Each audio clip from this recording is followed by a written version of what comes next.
নমস্কার, কেমন আছেন সবাই? আশা করি সকলেই ভালো আছেন। দুদিন আগে একটি শর্টস আমি বানিয়েছিলাম, আমার এই চ্যানেলে আপলোড করেছিলাম এবং আমি দেখেছি যে অনেক মানুষ সেটিকে পছন্দ করেছেন।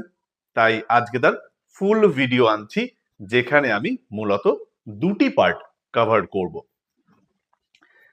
একদিকে থাকবে কাহিনী মানে ইতিহাস, আর একদিকে থাকবে যে এই এলাকায় খাবারের বিভিন্ন যে পদ পাওয়া যায় সেগুলোকে নিয়ে আলোচনা।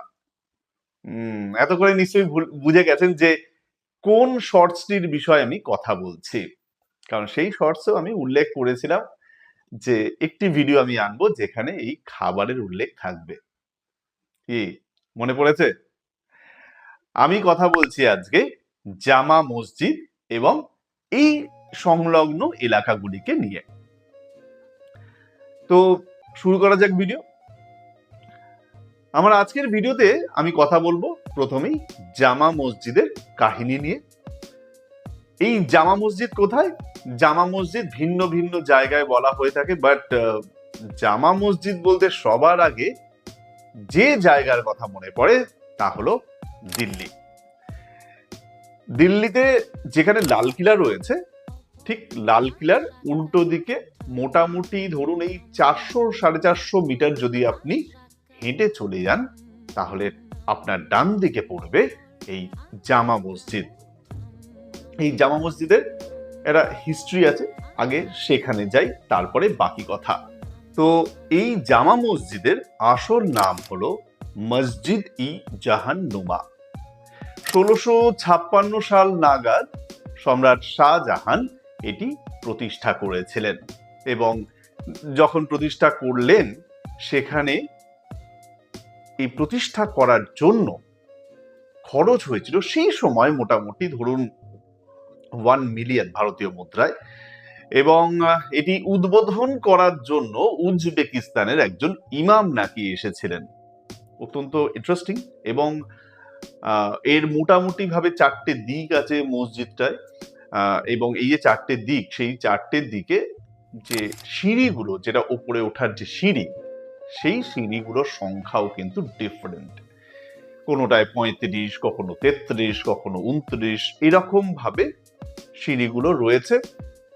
এবং আপনি জানবেন নিশ্চয়ই যে এই যে মানে জামা মসজিদ, যারা যারা এসেছেন সকলেই জানেন, এই জামা মসজিদ অঞ্চলে মূলত যদি আপনি বিকেল বেলা মানে সূর্যাস্তের সময় যদি যান, সেই সময় আপনি একটা দুর্দান্ত ভিউ পাবেন। মানে সূর্যটা যখন যাচ্ছে, বিদায় নিচ্ছে, অস্ত যাচ্ছে, ঠিক সেই সময়টা আকাশটা একটা দারুণ রূপ নেয়।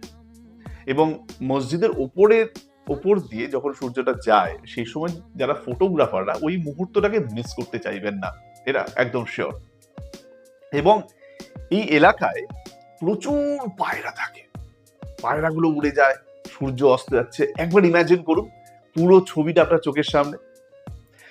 এবং আমি নিশ্চিত আপনি এই কথাগুলো শোনার পরেই আপনি এখানে হয়তো ঘুরতে আসতে চাইবেন।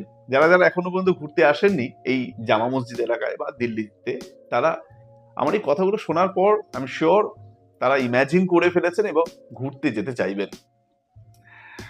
তো এই ছিল একটা ছোট্ট ইতিহাস এই জায়গাটিকে নিয়ে, মানে জামা মসজিদকে নিয়ে।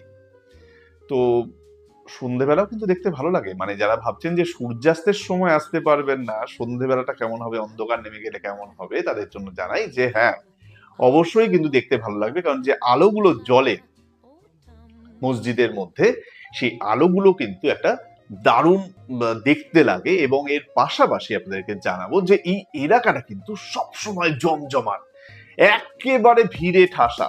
কিন্তু যারা ভিড় পছন্দ করেন না, তারা যে আসবেন না, এটা কিন্তু হতে পারে না। কেন বলছি? কারণ যারা খাদ্যপ্রেমী মানুষ, বিশেষ করে বাঙালিরা, তারা কিন্তু এই এলাকায় অবশ্যই আসতে চাইবেন। এই এলাকাটি মূলত যে ধরনের খাবারগুলো পাওয়া যায় তা হলো ননভেজ, অর্থাৎ যারা আমিষ খেতে ভালোবাসেন, মাছ মাংস, বিশেষ করে মাংসের ভিন্ন পদ, তাদের জন্য এই যে এলাকাটি মানে জামা মসজিদের উল্টো দিকে সমস্ত যত দোকান দেখতে আপনারা পাবেন, সেখানে শুধুমাত্র এবং শুধুমাত্র খাবারের দোকানই পাবেন। একটা দুটো অন্য দোকান হতে পারে, কিন্তু দূর থেকে গন্ধ পেয়ে নাকটা আপনার বলবে যে হ্যাঁ, আপনি সঠিক রাস্তায় আছেন। যাই হোক, তো এই যে জায়গাটি, এখানে মূলত ভিন্ন আমিষ পদ পাওয়া যায়। আপনি চাইলে যে কোনো দোকানেই ঢুকে যেতে পারেন, তা সে কাবাব হোক, বিরিয়ানি হোক, লাচ্ছা পরাঠা হোক, বা আপনার পছন্দের যে কোনো আমিষের আইটেম এখানে আপনি পাবেন। এর পাশাপাশি কি রয়েছে? এর পাশাপাশি এখানে কিন্তু 3টে অত্যন্ত পুরনো দোকান আছে, যার মধ্যে সব থেকে পুরনো দোকানের নাম আমি আপনি সকলেই জানি, যেহেতু সেটির একটি ব্রাঞ্চ, একটি নয় বেশ কয়েকটি ব্রাঞ্চ কলকাতায় রয়েছে, এবং তাদের প্রথম যে ব্রাঞ্চটা কলকাতায় তৈরি হয়েছিল দিল্লির পরে, সেই জায়গাটি হলো হাতিবাগান এলাকা। নিশ্চয়ই বুঝে গেছেন। তো এই দোকানের নাম হলো করিমস। সব থেকে পুরনো এই অঞ্চলের মানে জামা মসজিদ অঞ্চলের সব থেকে পুরনো দোকানের নাম হলো করিমস, যেখানকার বিরিয়ানি, কাবাব বা যে কোনো মুঘলাই আইটেম ভীষণ ভীষণ পছন্দ করে মানুষ। এবং যে কারণে আপনি যদি এই করিমসের ভিতরে যান, দেখুন ছবিটা, এই করিমসের ভিতরে যখন আপনি যাবেন সেখানে দেখবেন এরকম 3-4টে অংশ রয়েছে, যেখানে ফুল প্যাকড থাকে একেবারে অফিস আওয়ার্সে, মানে যেটা আপনার ইভিনিং আওয়ার্স, যেটা সেই সময়টা মোটের উপর, যদি শনি রবি যান তো কথাই নেই, সেখানে সব সময় ভিড় থাকবে। তবে তার মধ্যেই আপনাকে জানিয়ে দিতে হবে সেখানকার যারা করিমসের লোকজন তাদেরকে যে কতজন এসছেন, সেই অনুযায়ী ওরা সিটের ব্যবস্থা করে দেবে। যাই হোক, আমি কিন্তু করিমসের ওই প্রচার করছি না, আমি শুধু এই জন্যই বলতে চাইছি এটি হচ্ছে এই এলাকার সব থেকে পুরনো দোকান। এরপরে আরো বেশ কিছু দোকান রয়েছে।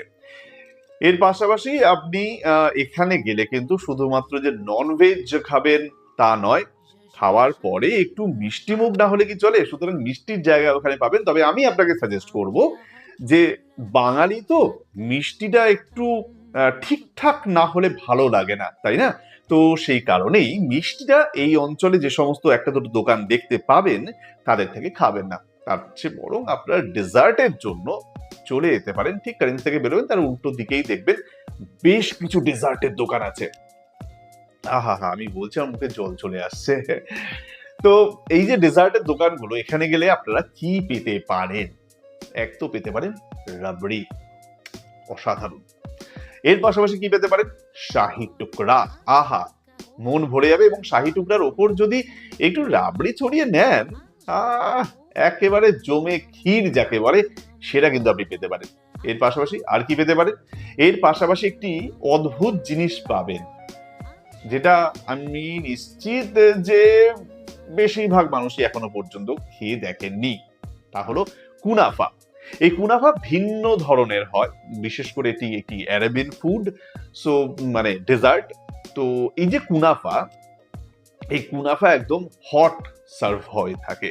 তো এই কুনাফা যেটা আপনি রাবড়ি কুনাফা পেতে পারেন, বা আইসক্রিম মানে ভ্যানিলা আইসক্রিম কুনাফা পেতে পারেন, এরকম ভিন্ন মানে স্বাদের কুনাফা এখানে পাওয়া যায়। চিজ যেটা একদম বেসিক, সেইটা আপনি নিতে পারেন। 250 টাকা দাম নেয়।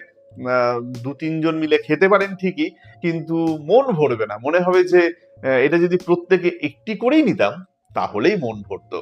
তো এইরকম ভিন্ন স্বাদের খাবারও আপনি বা আপনারা সেখান থেকে পেতে পারেন। কিন্তু মাথায় রাখবেন যে খাবারের কথা তো হয়ে গেল, এখানে যাওয়াটা কিন্তু একটু হেক্টিক হবে। মানে হেক্টিক ইন দ্য সেন্স, যখন আপনি মেট্রো স্টেশন থেকে বেরোবেন বা লালকিল্লা দেখে আপনি যদি মনে করেন যে ডিনারটা জামা মসজিদ এলাকা থেকে সেরেই তবে বাড়ি ফিরবেন বা হোটেলে ফিরবেন, তাহলে তাদের জন্য বলে রাখি যে এই যে জায়গাটি হেঁটে যেতে হবে আপনাকে। এর কারণটা হচ্ছে যে যদি আপনি রিক্সা, অটো বা পাবলিক ভেহিকেলে আসেন বা প্রাইভেট ভেহিকেলে আসেন, তো সেক্ষেত্রে আপনার একটাই সমস্যা হবে, আপনি কতক্ষণে পৌঁছবেন এই 450-500 মিটারের রাস্তা সেটা কিন্তু কোনো গ্যারান্টি নেই, কারণ এতটাই ভিড় থাকে। আর এবং এই এলাকায় গাড়ি নিয়ে আসা কিন্তু কোনো বুদ্ধিমানের কাজ হবে বলে আমি মনে করি না। সেক্ষেত্রে আপনি দূরে কোথাও গাড়িটা পার্কিং করুন, তারপর না হয় হেঁটে হেঁটে চলে আসুন। তো এইটুকু সাজেশন আমি আপনাদের দিতে পারি। তো আজকের ভিডিও আমি এখানেই শেষ করছি। দেখা হবে পরের ভিডিওতে আরো একটি কাহিনী নিয়ে, এবং যে কাহিনী আমি নিশ্চিত আপনারা মিস করতে পারবেন না, সেটাও একটা হিস্টোরিক্যাল সাইটকে নিয়ে, অত্যন্ত তাৎপর্যপূর্ণ, মানে যেটি বলা যেতে পারে ৩৭০ বছর পর খুলে দেওয়া হয়েছে পাবলিকের জন্য। আসবো সেই ভিডিও নিয়ে। এটা শুধুমাত্র জানিয়ে রাখলাম যে পরের ভিডিও আপনাদের জন্য কি থাকছে। সবাই খুব ভালো থাকবেন, সুস্থ থাকবেন, আর হ্যাঁ, জানাতে ভুলবেন না আমার এই ভিডিওটা আপনাদের কেমন লাগলো। ধন্যবাদ, নমস্কার।